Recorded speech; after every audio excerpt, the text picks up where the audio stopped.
University పెట్టండి, లేకపోతే మహిళా పేరుకి ఇంకేదైనా ఇన్స్టిట్యూషన్ పెట్టండి.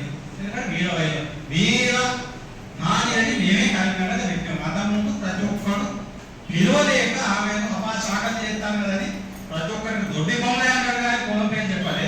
కానీ మనకు మాత్రం సాగలేదమ్మని అప్పాయింట్ పెట్టింది. మరి ఏ కమ్యూనిస్ట్ కూడా దాన్ని వ్యతిరేకించాలి, వాళ్ళు సమాజం అంటారు. మరి అన్నోళ్ళు చరిత్ర ఏం లేదు, చరిత్రను తీసుకొచ్చింది 30 సంవత్సరాల నుంచి మనం తీసుకొచ్చాం. ఇప్పటికీ మళ్ళీ ఇప్పుడు నేను మాట్లాడుతున్నా కదా, రేపు తెలుసా ఇక జయంతి చేసేటందుకు జయంతి పోలేదు. మేమందరం కూర్చొని ఎట్లా జయంతి చేయాలి, ఎంతసేపు వద్దంతి ఏందా, ఎట్లా వద్దంతి అంటే బాధాకరమైన విషయం. జయంతి అంటే గాంధీ జయంతి అంటే గొప్పగా చెప్పారు, గాంధీ వద్దంతి ఎవరు. అదేవిధంగా మనం జయంతి గొప్పగా చేసుకుందాం అనే ఉద్దేశంతో ఒక జయంతిని ఒక పేరు చేస్తే, నన్ను అయితే శూలంతో పొడిచినట్టు పొడిచి మాటలతోటి చేతలతోటి కట్టకుండా వచ్చిండే భయం లేదుదా.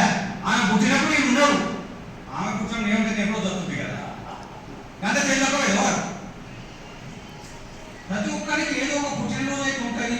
మామూలు పుట్టినరోజు లేదు చూసుకొని అది వెతుక్కుంటే ఏదో ఒక దొరుకుతుంది కదా, ఎక్కడో ఒక సరే అది ఫిక్సప్ చేసినాం. పెద్దరామోజు నాకు పుట్టిందని ఓ డేట్ ఫిక్సప్ చేసినాం. ఒక డేట్ ఫిక్సప్ అది 2 అక్టోబర్ గాంధీ జయంతి గాంధీ జయంతి ఏదైనా ఎవరు పట్టించుకోవడం అనుకొని